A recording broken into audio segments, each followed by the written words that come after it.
Ningen. You're sailing through the freezing waters of Antarctica late at night when someone on the ship points at what looks like a submarine beneath the ice. Then it slowly turns, and it's got a human face. People call it the Ningen. It's a giant sea creature, usually described as 65 to 100 feet long, with a smooth white or pale blue body that blends perfectly into the surrounding ice. It has a human-like head, tiny black eyes, and a long slit-shaped mouth. Some witnesses describe massive arms with finger-like hands, while others say it has a giant tail instead of legs. Stories about the Ningen spread across Japan in the mid-2000s after Japanese research and whaling crews reported seeing the mysterious creature in Antarctic waters. It's usually spotted near drifting icebergs on dark, foggy nights, floating silently just beneath the surface. It rarely attacks or chases anyone. Instead, it remains completely still as nearby ships pass by. But the moment someone tries to get closer, it quietly slips beneath the freezing water and disappears without leaving a trace. So yeah, Antarctica can keep its secrets. You keep your life.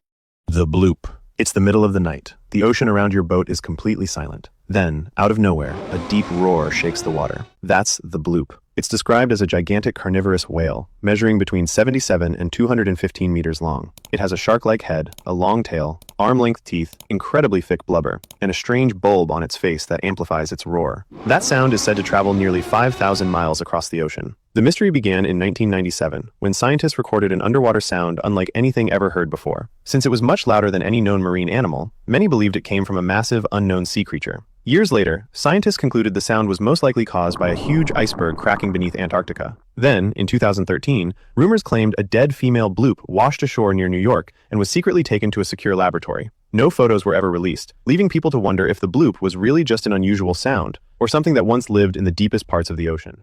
Kraken. Everything seems calm in the middle of the ocean, until a massive tentacle wraps around your ship and starts pulling it into the sea. That's the Kraken. It's a legendary sea monster that lives in the deep waters off the coasts of Norway and Iceland. It has a gigantic squid-like body with massive tentacles and is so enormous that when it rises to the surface, its back looks like a floating island. Most of the time, it stays hidden deep beneath the ocean, surrounded by huge schools of fish. When it comes up, every ship nearby is in danger. It can wrap its enormous tentacles around even the largest wooden warships and drag them straight to the bottom of the sea. As it dives back into the depths, it creates massive whirlpools powerful enough to pull nearby vessels underwater. Despite the danger, fishermen were known to search for the waters above it because those spots were believed to be filled with fish. So yeah, your survival strategy is pretty simple. Hope it already had lunch. Otherwise, your ship is the lunch.